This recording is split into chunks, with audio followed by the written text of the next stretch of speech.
에스라서 묵상을 거의 저희가 마쳤는데 포로 이스라엘이 총 3차에 걸쳐서 이제 예루살렘으로 귀환을 하게 됐죠. 그래서 이제 첫 번째 그룹이 지난주 우리가 보았던 스룹바벨을 리더로 해서 첫 번째 그룹이 예루살렘으로 돌아왔고, 그 그룹이 한 일은 성전을 이제 재건하는 일이었습니다. 쉽지 않았고 약 20년이나 걸리는 그런 시간들, 참 많은 장애물들이 있었음에도 불구하고 하나님의 손이 그들을 도우셔서 결국에는 황폐해진 그 땅에 다시 하나님의 나라를 세워지겠다라는 소망을 이제 첫 번째 그룹이 새기게 되었어요. 그래서 뭐 여러 의미가 있습니다만 스룹바벨이라는 사람 자체도 여호야긴 왕, 바벨론에 끌려갔던 여호야긴 왕의 손자, 그 왕족인 거죠. 그러면서 다윗의 왕위가 영원히 끊어지지 않을 것이다 라는 하나님의 언약이 다 끝난 줄 알았는데, 이렇게 뭔가 또 새살이 돋아나고 또 새싹이 돋아나는, 뭔가 우리가 소망할 수 있겠다라는 그런 이제 빛이 조금씩 보이게 되는 여러 가지 의미들이 있습니다. 그리고 나서 이제 한참이 지나서 한 70년 정도 뒤 이야기예요. 이 에스라 이야기는 두 번째 그룹이 이제 오는데, 이때 리더는 이제 에스라라는 인물입니다. 에스라는 그냥 뭐 상황이 돼서 이 예루살렘으로 돌아온 것이 아니고 귀환하려는 목적이 아주 분명했습니다. 내가 예루살렘에 가서 무엇을 하리라, 내가 예루살렘에 가서 어떤 비전을 내가 품고 그곳으로 돌아가리라, 굉장히 분명했어요. 7장 10절에 잘 나와 있는데요. 여러분 찾아보실 수 있으면 찾아보시면 좋겠어요. 7장 10절.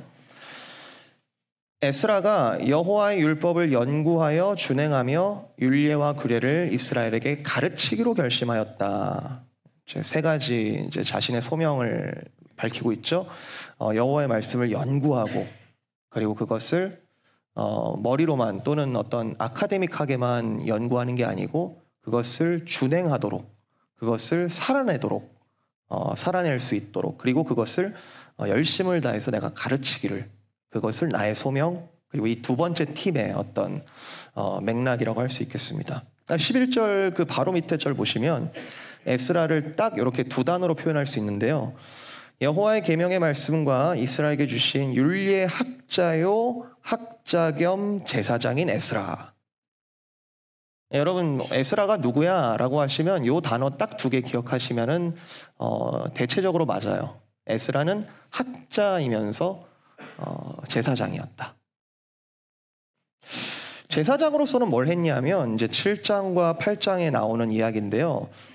성전은 만들어졌는데, 이제 하드웨어가 만들어졌는데, 이제 온전한 제사를 드리는 곳이 성전이잖아요. 근데 이제 온전한 제사를 드리기 위해서는 소프트웨어 파워가 필요한데, 하나님께서 모세율법을 통해서 이제 명령하신 것은 하나님께 제사를 드릴 때 반드시 제사장이 필요하고, 그리고 그 제사를 돕는 레위인들이 필요하다. 근데 이 레위인들과 제사장이 절대적으로 부족한 거예요. 성전은 만들어 놨는데. 그래서 에스라가 이제 페르시아로부터 출발을 할 때 레위인들을 막 수소문해서 찾아가 가지고 데리고 오고 설득하고 막 이런 과정들이 있었습니다. 그래서 본인도 레위인이고 본인도 제사장이니까, 그래서 레위인들을 데리고 와서 예루살렘으로 와서 이제 성전 제사를 온전히 이제 펑셔널리 제대로 하게 되었다. 이제 이런 내용들이 7장과 8장에 나와요. 그래서 에스라가 한 중요한 일 중에 하나는 하나님에 대하여 우리가 해야 할 일들, 종교적으로 하나님께 우리가 어떤 예배를 드려야 되는가, 어떤 제사를 드릴 수 있겠는가, 그런 기틀을 다시 마련하고 매뉴얼을 다시 정리하고 하나님의 말씀 안에서 제사를 온전하게 세웠다는 그런 의미가 있습니다. 자, 여기까지의 모습을 저는 에스라에 대해서 뭐라고 부를 수 있겠는가? 저는 참 종교인이라고 부를 수 있을 것 같아요. 참 종교인, 맞죠? 온전한 제사를 드리기 위한 자기의 모든 가진 것들을 다 투입해서 제사를 온전하게 드릴 수 있도록 참 종교인, man of religion, 참 종교인. 하나님을 경외하는 이제 에스라와 같은 사람들이 성전에 모여서 기능들을 제대로 발휘하게끔 힘썼다. 여기까지 이야기가 이제 7장, 8장 이야기인데, 그런데 이제 9장부터 시작하는 이야기는 조금 달라요. 그러니까 종교인으로서 어떤 이야기가 펼쳐진다기보다는 다른 표현으로 신앙인으로서의 문제를 좀 깊이 다루고 있습니다. Man of faith, 신앙인. 호세아서 4장에 보면은 이런 말씀이 있습니다. 호세아 선지자가 아직 망하기 전 이스라엘에게 이런 이제 말씀을 전했는데요. 하나님의 말씀이니라 내 백성이 지식이 없음으로 망하는도다. 네가 네 하나님의 율법을 잊었으니 나도 네 자녀들을 잊어버리리라. 그들은 번성할수록 내게 범죄하니 내가 그들의 영화를 변하여 욕이 되게 하리라.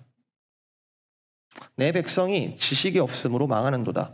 내 백성이 지식이 없으면, 즉 하나님의 뜻이 담긴 말씀이 삶에 없으면, 이 practical life, 나의 이 실제적인 삶 가운데 말씀이 없으면 망한다. 우리의 일상의 삶에서 하나님의 선하심과 하나님의 아름다움이 지켜지지 않는 것은 망하는 것이다.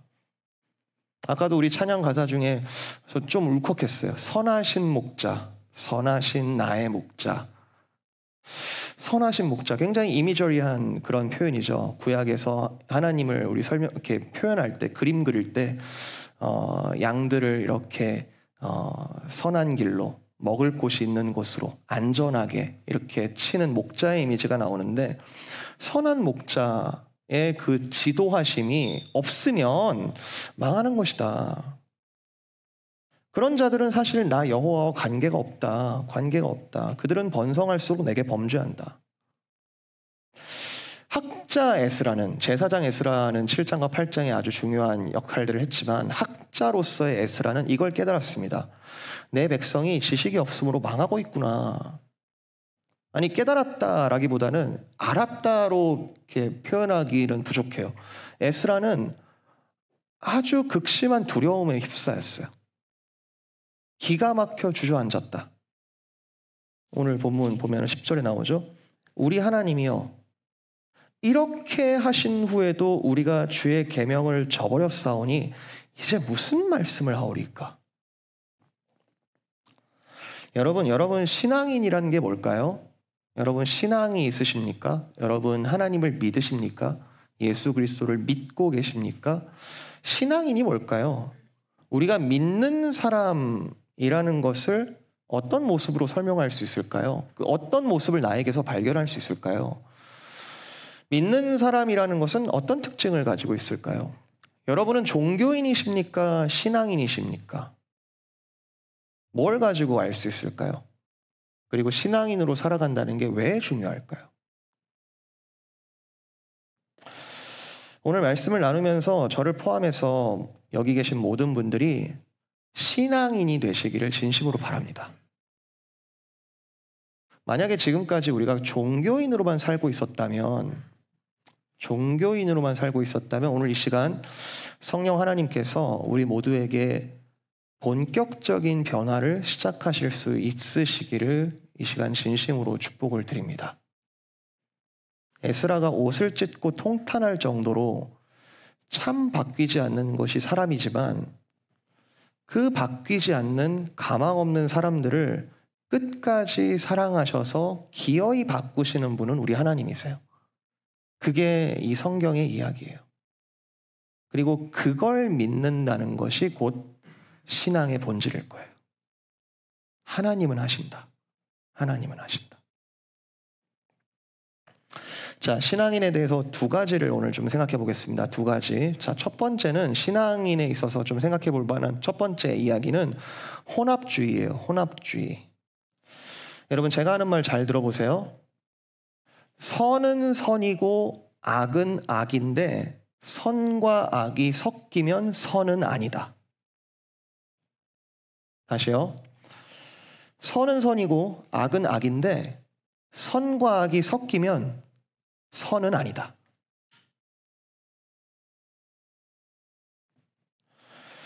오늘 본문의 표면적인 문제는, 이 지금 표면에 있는 문제는 뭐냐면 이스라엘 백성들이 결혼하는 문제에 있어서 즉 혈통적으로 섞이게 됐다는 거예요. 혈통적으로. 2절에 보면은 그들의 딸을 맞이하여 아내와 며느리로 삼아 거룩한 자손이 그 지방 사람들과 서로 섞이게 돼 버렸다. 섞이게 돼 버렸다. 자, 이스라엘 백성은 다른 민족하고 결혼할 수 없다. 다른 민족과 결혼을 하는 게 문제였다. 아이고, 이렇게 생각하면요. 이렇게 따지면 할 말이 많아요. 어제도 우리 결혼식 있었습니다만, 다른 민족하고 결혼하는 게 문제인가? 불편할 일이 너무 많아요. 이거 현대적으로 적용하기도 너무 어렵고요. 근데 진짜 문제는 뭐냐면 이게 1절에 나오는데요. 1절에 여러 지금 민족들 이름이 나오죠. 여러 민족들 이름이 나오는데 그 사람들의 가증한 일들을 이 하나님을 경외해야 될 사람들이 그 가증한 일들을 억셉트했다는 거예요. 결혼이라는 그 제도와 결혼의 영향력 아래에서 그 이민족들의 가증한 일, 하나님을 경외하는 사람으로서는 받아들이면 안 되는, 받아들일 수 없는 그 가증한 일들을 이 결혼을 통해서 계속 확산되고 재생산되고 있다.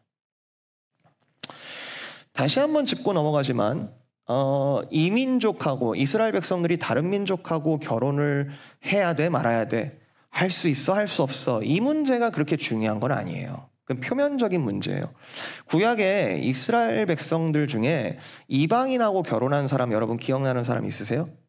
이스라엘 백성 중에 이방인하고 결혼한 케이스 여러분 기억나는 사람 있어요? 유명한 사람들 중에? 입을 뻐끔거리시네.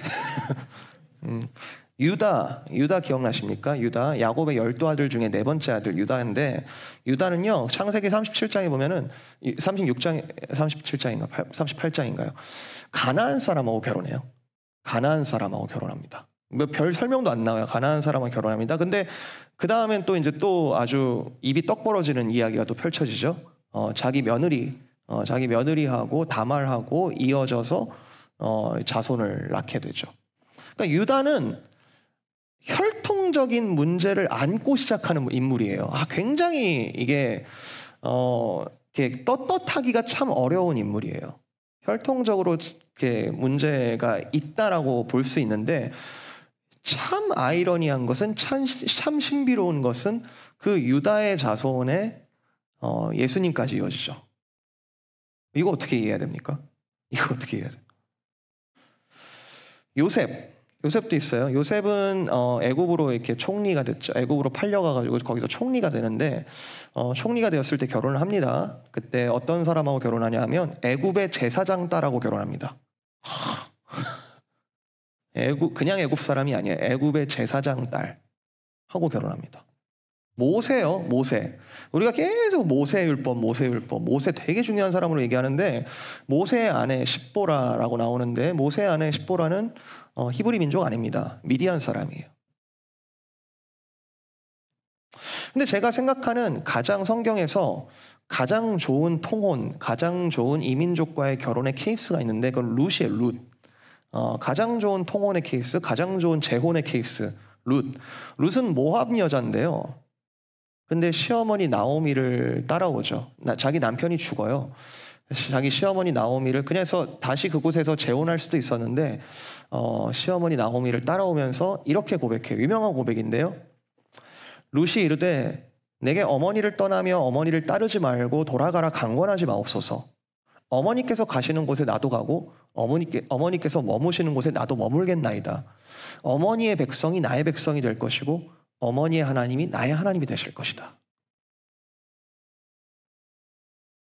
그러니까 그 룻이 결국에 나중에 보아스랑 결혼하는데, 룻의 통혼, 룻과 이방인 여인인 이 룻과의 결혼은 이방인이 하나님이 이제부터 내가 자발적으로 내가 하나님의 은혜로 이제는 하나님의 백성이 되겠다라는 자발적인 고백이에요. 그죠?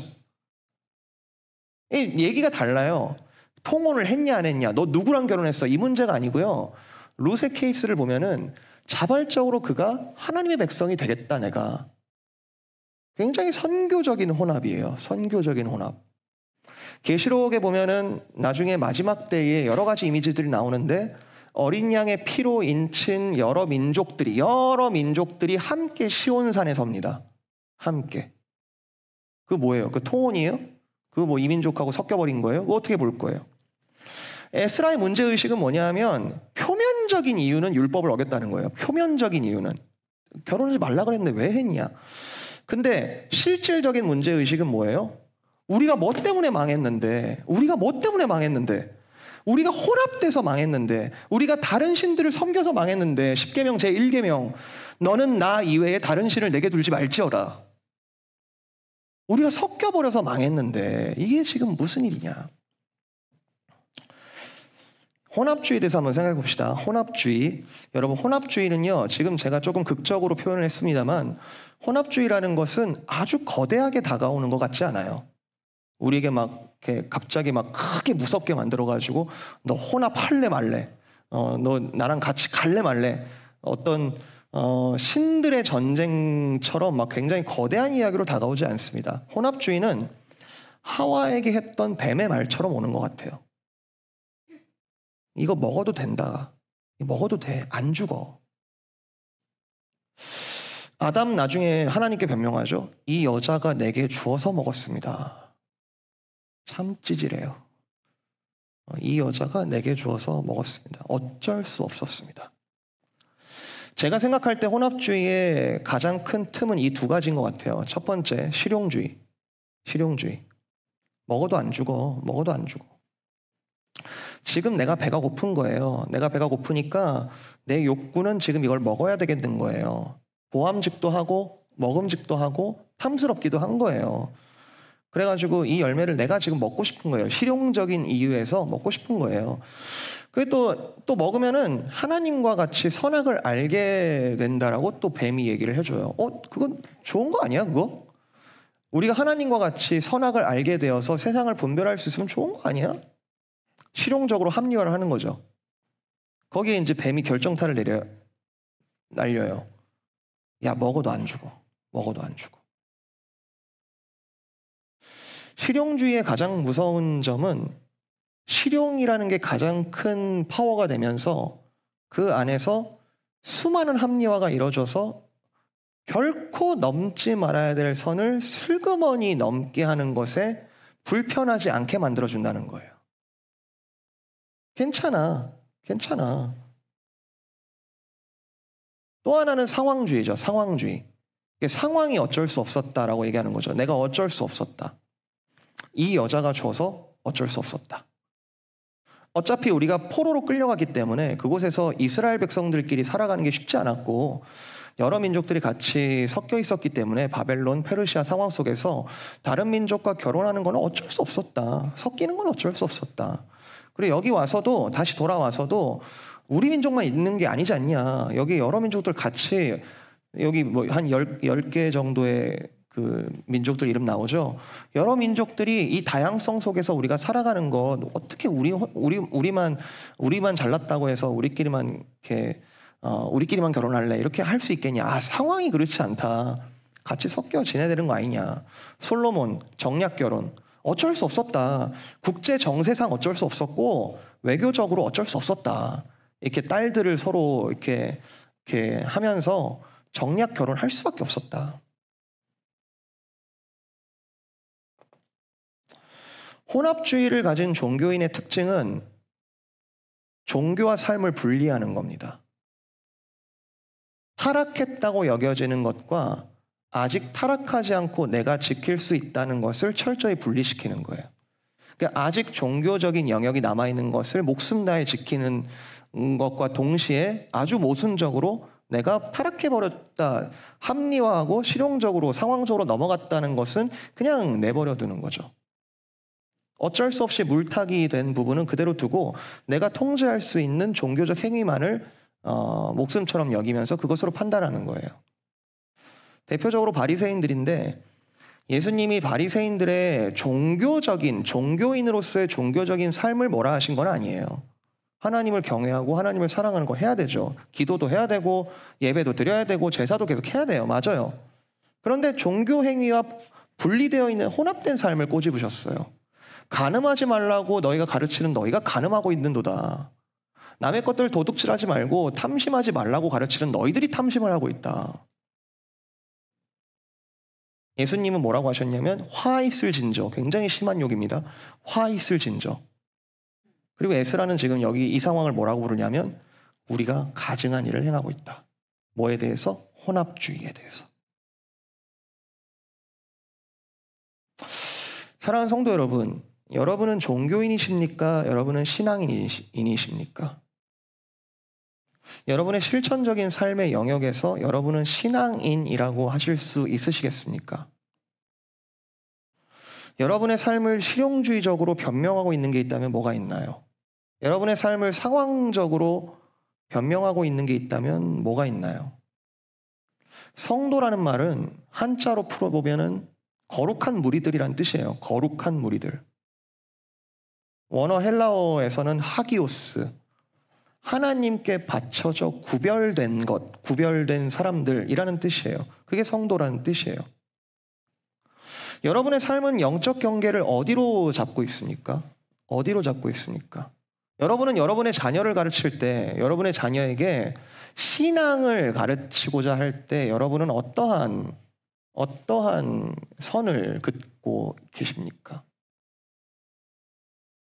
옛날에 저에게 누군가 해줬던 비유인데 기억이 잘 안 나는데 누가 해주셨는지. 근데 잊을 수 없는 비유가 있어요.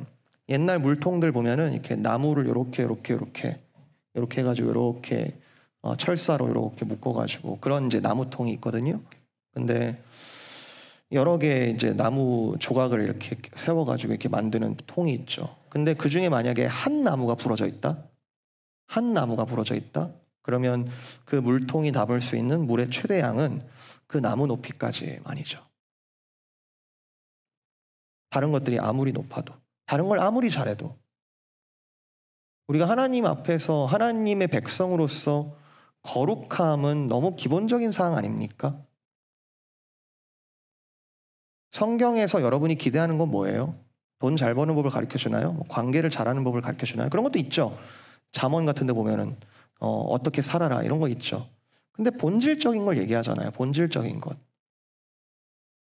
나 이외에 다른 신을 내게 두지 말지니라. 섞이지 말아야 될 것들이 혹시 섞이고 계시지는 않습니까?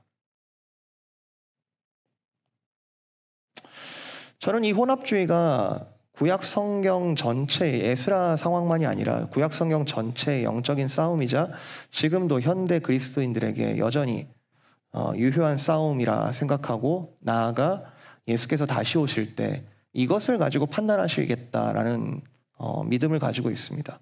자, 그럼 우리가 뭘 싸워야 될까? 어떻게 싸워야 될까? 뭐에 대해서 어떻게 싸워야 될까를 이야기하기 전에 오늘 반드시 짚고 넘어가야 할 두 번째 포인트가 있습니다. 자, 이 혼합주의 싸움에 대하여 하나님께서는 그의 백성과 어떻게 동행하시는가? 바로 성령의 역사, 뜨거운 회개로 하나님께서 함께 하신다. 성령의 역사, 뜨거운 회개. 제가 그냥 회개라고 안 하고 뜨거운 회개라고 하는 이유는 본문에서 여러분 느끼셨을 거예요. 제가 그냥 회개라고 안 했어요. 뜨거운 회개. 왜냐하면 이 에스라의 이 반응들을 여러분 보시면 참 우리 마음이 흔들리지 않을 수 없습니다. 우리 마음이 굳어져 있지 않는 한 이 말씀을 보고 우리 마음도 뜨거워지지 않을 수 없습니다. 에스라가 3절에 보면은 내가 이 일을 듣고 속옷과 겉옷을 찢었다. 당시 히브리 문화에서 옷을 찢는다는 것은 아주 큰 슬픔을 표현하는 거예요. 저도 가끔씩 기도하다 보면은 너무 마음이 흔들리고 너무 마음이 아플 때 옷은 제가 아무리 해도 안 찢어지는데 제 손이 움직여요. 제 손이 가슴을 뜯고 싶을 때가 있어요. 그런 경험 있으세요? 내 손이 진짜 이 슬픔을 이렇게 끄집어서 버리고 싶은 막 그런 아픔이 느껴질 때가 있어요. 옷을 찢는다는 게 문화적인 방식인데 보통은 겉옷만 찢습니다. 보통 겉옷만 찢어요. 근데 왜 속옷까지 찢었을까? 왜 속옷까지? 이 뼛속까지 박혀있는 이 죄악을 어떻게 할까? 머리털과 수염을 뜯는다? 이거 너무 상상이 안 됩니다. 머리털과 수염을 뜯는다? 얼마나 힘들면, 얼마나 이게 치가 떨리면, 얼마나 이 하나님 앞에서 혼합된 우리의 모습이 얼마나 두려우면, 기가 막히면 뭐라도 뜯지 않으면 안 되는 그런 극심한 비통함, 참담함. 의미도 있긴 있어요. 이 머리털과 수염이라는 것은 연륜과 나이의 상징이거든요. 당시에 성숙한 어른이라는 거예요. 수염이 많고 이렇게 머리털이 길다라는 것은. 근데 머리털과 수염이 없다. 나이가 들었는데도 머리털과 수염이 없다. 이게 찢어져가지고 없다. 이거는 수치스러운 거예요. 어른이지를 못하는 거예요. 그냥 어른 모습을 갖고 있는데 어른이지 못한 그 상황. 너무 수치스러운. 내가 이 혼합된 이 백성의 이 모습이 너무 수치스럽고 너무 근심했어요. 기가 막혀. 내가 넋이 나갔다. 어떻게 할까? 저녁 제사 드릴 때까지 아무것도 못했습니다. 에스라는. 여러분, 이게 우리가 지금 에스라서를 보고 있지만 사실은 우리를 향하신 예수님의 슬픔이에요. 예수님이 예루살렘에 가까이 가시면서 이제 십자가를 지시러 예루살렘에 가까이 가시면서 예루살렘의 성벽을 보면서 우셨습니다. 이 백성을 어찌할까? 이 목자 없이 방황하고 있는 이 백성을 어찌할까? 심판의 날 앞에 이 백성을 어찌할까? 그래서 예수님이 우리를 대신하여 자신을 십자가에 못 박으셨다. 박히셨다는 말은 전 좀 너무 수동적인 것 같아요. 박히셨다. 예수님은 능동적으로 순종하셨어요. 능동적으로. 자기가 스스로 자신을 박으셨어요. 왜요? 우리를 살리시려고. 너무 기가 막혀서, 너무 비참하고 너무 참담해서 이렇게 끝날 우리들이 너무 기가 막혀서 자기 자신을 박으시고 우리에게 생명을 건네주셨습니다. 이어지는 에스라 기도의 내용이 뭐예요? 여러분, 기도 내용 보시면은 굉장히 대단한 신학을 이야기하고 있는데요. 핵심이 뭐냐면 내가 율법학자로서 우리 이스라엘 백성들의 역사를 내가 알고 있는데 우리가 이미 이 혼합됨으로 인해서 징계를 심하게 당했고 우리가 아주 죽을 뻔하지 않았냐. 우리가 예루살렘이 망했던 걸 우리가 경험하지 않았냐. 우리가 포로로 질질 끌려가서 거기서 우리의 주권을 아무것도 얘기하지 못하고 우리가 그곳 가운데 정말 비참하게 살지 않았냐. 그런데 하나님께서 은혜와 긍휼을 베풀어 주셔서 우리가 살았다. 우리가 이제는 살아남았다. 살아남은 사람들이 나와 너희들이다. 그런데 또 이렇게 하고 있으니 이걸 어떻게 하냐. 히브리서 6장 4절. 한 번 빛을 받고 하늘의 은사를 맛보고 성령에 참여한 바가 되고 하나님의 선한 말씀과 내세의 능력을 맛보고도 또 타락한 자들은 다시 새롭게 하여 회개하게 할 수가 없나니 이는 그들이 하나님의 아들을 다시 십자가에 못 박아 내놓고 욕보임이라. 베드로의 오순절 성령 강림 설교를 듣고 사람들이 가슴이 뜨거워져서 반응합니다. 그런즉 이스라엘 온 집은 확실히 알지니 너희가 십자가에 못 박은 이 예수를 하나님이 주님과 그리스도가 되게 하셨느니라. 그들이 이 말을 듣고 마음에 찔려 베드로와 다른 사도들에게 물어 이르되 형제들아 우리가 어찌할꼬? 베드로가 이르되 너희가 회개하여 각각 예수 그리스도의 이름으로 세례를 받고 죄 사함을 받으라. 그리하면 성령의 선물을 받으리니.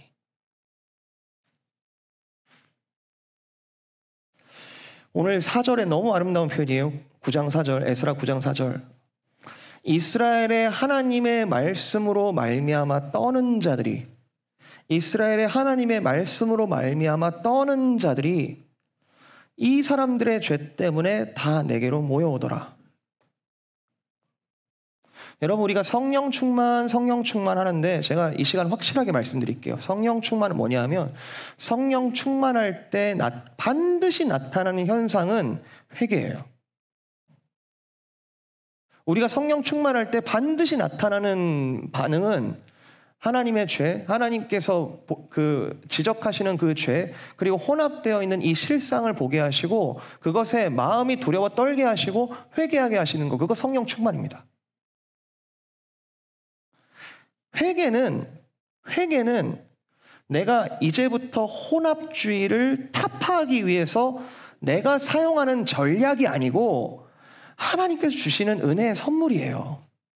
우리 안에 성령이 있다라는 증거예요.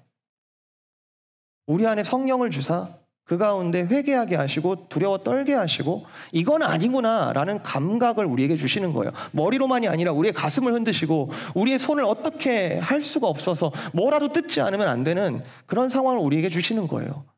성령의 전적인 충만함이, 성령의 전적인 우리를 덮으심이 우리를 가만히 있지 못하게 한다고요. 회개는 내가 어떻게 해보겠다는 게 아니에요. 죄송하다는 거예요. 나에게 이 은혜를 주신 하나님, 내가 다시 살게 하신 하나님, 이제 나를 소생하게 하신 하나님, 죄송하다. 참 미안하다. 하나님이 어떤 분이신데, 나에게 어떤 일을 하셨는데. 9장 15절, 여러분 보세요. 9장 15절. 이스라엘의 하나님 여호와여, 주는 의로우시니 우리가 남아 피한 것이 오늘날과 같사옵거늘 도리어 주께 범죄하였사오니 이로 말미암아 주 앞에 한 사람도 감히 서지 못하겠나이다 하니라. 에스라가 하나님의 성전 앞에 엎드려 울며 기도하여 죄를 자복할 때에 많은 백성이 크게 통곡하매 이스라엘 중에서 백성의 남녀와 어린아이의 큰 무리가 그 앞에 모인지라. 우리에게 어떤 일을 하셨는가? 이 성령의 감동함이 에스라에게만 전하지지 않았습니다. 당시 말씀 앞에 두려워 떠는 자들에게 모두 성령 충만함으로 임했고 그 성령 충만한 자들이 이 죄에 대하여, 이 혼합됨에 대하여 하나님께 미안한 마음을 가지고 죄송한 마음을 가지고 같이 모였습니다. 이제 우리가 어떻게 할까? 우리가 어떻게 할까? 그리고 아주 정말 꺼낼 수 없는 그 단어를 이들의 입 가운데서 꺼내게 하시는데 2절, 10장 2절 엘람 자손 중 여히엘의 아들 스가냐가 에스라에게 이르되 우리가 우리 하나님께 범죄하여 이 땅 이방 여자를 맞이하여 아내로 삼았으나 이스라엘에게 아직도 소망이 있나니 곧 내 주의 교훈을 따르며 우리 하나님의 명령을 떨며 준행하는 자의 가르침을 따라 이 모든 아내와 그들의 소생을 다 내보내기로 우리 하나님과 언약을 세우고 율법대로 행할 것이라. 이미 벌어진 죄의 상황들을 복구하는 게 너무 힘듭니다. 여러분 쉽지 않습니다. 여러분 이미 벌어진 내 손으로 피를 흘리게 하고 내 손으로 벌려놓은 그 죄의 모습을 다시 복구하는 것은 너무나 어렵습니다. 그래서 죄를 아예 원천부터 짓지 않는 게 중요해요. 여러분 자녀들에게 은혜를 가르칠 때 죄 다 경험해보고 은혜 가르치겠어요? 그게 얼마나 어려운 일인데? 그건 아니죠. 그렇지만 이 자리 가운데 우리가 소망이 있는 이유는 우리 하나님의 언약이 아직도 우리를 붙들고 있기 때문에 우리가 이마만큼 혼합되었으나 이마만큼 우리가 잘못하였으나 그러나 다시 거룩한 백성으로 만들고자 하시는 하나님의 언약이 아직도 살아있기에 우리에겐 소망이 있고 다시 나아갈 수 있다. 여러분 이게 말씀이 우리에게 하는 일입니다. 우리 말씀을 왜 읽어야 되죠? 여러분 말씀 공부 왜 해야 되죠? 성경 공부 왜 해야 되죠? 여러분 말씀 묵상 왜 해야 되죠? 사랑방에서 왜 다른 재미난 것들도 많은데 왜 말씀을 가지고 이야기를 나누면서 그 가운데 울고 웃는 일들을 우리가 계속 반복해야 되죠? 사랑방 나눌 때마다 제가 어제도 리더 모임 했는데 사랑방이 쉽지 않대요. 목사님이 좀 해보시래요. 쉽지 않대요. 어렵죠? 다양한 이유가 있을 거예요. 어떤 분은 예배를 못 드려서 아예 말씀을 못 들었을 수도 있고 너무 졸려가지고 말씀이 기억이 안 나실 수도 있고 또 말씀 자체를 너무 몰라서 이렇게 어떤 분은 맥을 잘 못 잡고 있으면 또 사랑방 사람들이 또 사랑이 너무 많아가지고 또 거기에 또 맞춰줘서 또 같이 이야기를 나눠주고. 근데 여러분 이건 확실합니다. 말씀은요 우리를 가만두지 않습니다. 하나님의 말씀은요 혼합된 우리를 가만두지 않습니다. 편하게만 만들지 않습니다. 말씀은 우리의 진짜 인생에 진짜 필요한 치료를 시작하게 하시는 거고 진짜 소망을 발견하게 하시는 거고 쉽지 않더라도 그래서 말씀을 붙잡아 씨름을 하게 하시는 것, 그게 성령이 하신 일이에요. 이 전 과정을 우리는 회개라고 부릅니다. 여러분 혹시 머리로만 회개하신 것 이젠 좀 진절머리가 나지 않으십니까? 정말 전인격적인 회개. 여러분 아이들 가르쳐봐서 아시잖아요. 말로만 해서 듣던가요? 저희 어머니가 에스라처럼 옷을 찢을 정도로 분노하시던 기억이 나요. 얼마나 말을 안 들으면. 얼마나 말을 안 들으면. 근데 제가 진심으로 어머니를 어머니로 인정하게 됐었던 계기는 어머니의 진심을 발견했을 때예요. 어머니의 진심.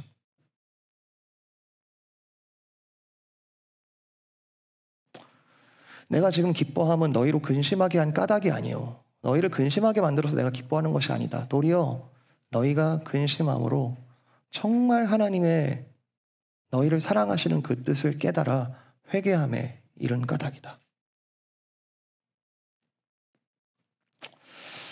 사랑하는 성도 여러분, 어떻게 우리가 적용할까요? 적용해야 될 게 참 많을 것 같아요. 제가 말씀을 준비하면서 제가 처음 예수님을 만났을 때의 마음을 한번 떠올려 봤습니다. 중학교 3학년 때였어요. 수련회 가서 기도하다가 정말 인격적인 하나님을 만났던 기억이 나요. 중학교 3학년 때니까 저도 이제 희미해요. 이제 기억이 잘 이렇게 분명하지 않습니다. 그래서 어제 떠올려 보니까 그건 그래. 내가 예수님과의 첫사랑이었지. 그때 내가 예수님을 정말 진하게 만났었지. 지금하고는 좀 다르지. 그렇게 치부하고 싶지 않더라고요. 그때 만나주셨던 하나님이 나에게 주셨던 그 뜨거운 감동과 그리고 뜨거운 이 회개의 역사들이 오늘 내가 굳어져 버려서 더 이상 내가 머리로 잠깐 자극이 있는 건 알겠는데 더 이상 내가 마음에 감동이 없고 그로 인한 순종은 더더욱 어렵겠죠. 마음이 움직이지 않는데 어떻게 손이 움직입니까? 아무것도 내 안에 변화가 없다라면 여러분 자녀들의 신앙교육도 그렇습니다. 우리 교회 굉장히 중요하게 여기는데요. 우리 교회 요즘에 이제 예전엔 EMKM, IGM 이렇게 불렀는데 요즘엔 다르게 불러요. 우리가 IGM, EMKM. 자녀들의 신앙교육 여러분 중요하다는 걸 알고 있지만 어떻게 하시겠습니까? 전적인 회개 또는 이 부모의 전적인 신앙인으로서의 모습이 가정에서 갖추어지지 않고 그냥 교회에 1시간 맡기는 걸로 여러분 신앙교육이 되겠다고 혹시 생각하고 계시나요?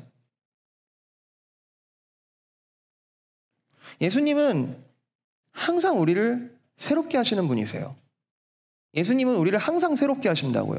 그냥 내가 패턴대로 그냥 종교적으로 예배를 드리고 종교적으로 나 예수님 믿어 하는 것이 아니라 예수님은 우리를 항상 새롭게 하십니다. 제가 반주 오래 봐서 알아요. 반주자들이 번아웃 진짜 많이 오거든요. 반주자들이 한 2, 3년 지나면 마음이 식고 번아웃이 잘 와요. 우리 반주자는 안 그래요. 제가 5년간 봤는데 안 그래요. 번아웃이 왜 오신지 아세요? 왜 오신지 아세요? 기술적으로 해서 그래요. 기술적으로 하니까요. 이거 그냥 코드 그리고 내가 연구 열심히 해가지고 기술적으로 하니까 그래요. 그것도 예배의 한 부분이죠. 그것도 내가 하나님을 경외하는 한 부분이죠. 근데 본질적으로 예수님께서 나를 매번 새롭게 하시는 그 감동과 그 은혜가 없다면 어느 순간 내 안에 혼합주의가 섞여버려가지고 종교는 종교, 삶은 삶으로 내가 맡은 종교 행위는 이거니까 이거는 내가 해야지. 번아웃 옵니다. 어느 순간 목이 고다 있는 백성, 더 이상 마음이 움직이지 않는 백성. 예수님이 경고하시잖아요. 이 백성들이 이 세대가 어떠냐면 슬픈 일에 울지 않고 기쁜 일에 춤을 추지 않는다. 너무 굳어져 버렸다. 결혼 생활을 제가 이제 좀 오래 해보니까 이제 굳어지는 것들이 있어요. 결혼 생활 가운데 이제 눈빛만 봐도 아는 게 있죠. 딱 하면 쓰레기 치워야 되는구나. 알죠? 좋은 것들도 있고요. 결혼 생활 오래 하면서 굳어지는 것도 좋은 것들도 있지만 그러나 깨야 되는 것들도 있습니다. 정말 오랜 시간이 가기 더 굳어지기 전에 깨야 되는 것들도 있어요. 결혼이라는 언약은 영원하지만 다시 갱신해야 되는 것들이 있을 겁니다. 여러분 은혜를 오해하지 말아주시기 바라요. 은혜는 내 힘으로 하는 결단 다 소용없고 그냥 하나님이 다 알아서 하시는 거다. 자기 십자가를 지고 해야 할 거룩한 결단이 필요합니다. 제가 오늘 설교 시작하면서 여러분 기억 안 나실 거예요. 본격적인 변화라는 단어를 썼어요. 본격적인 변화. 이게 지금 제가 오늘부터 이번 주에 붙잡고 할 기도 제목이에요. 본격적인 변화. 아니 이게 사실은 이번 주 기도 제목이 아니라 굉장히 오래 묵혔던 기도 제목이에요. 하나님 본격적인 변화를 주십시오. 여기 계신 모든 분들에게도 본격적인 변화를 시작하여 주시기를 주님의 이름으로 축복을 드립니다. 정말 이젠 종교인으로부터 정말 신앙인이 되기로 결단하는 모든 성도님들에게 약속하신 성령의 충만함으로 채워주시기를 주님의 이름으로 축복을 드립니다.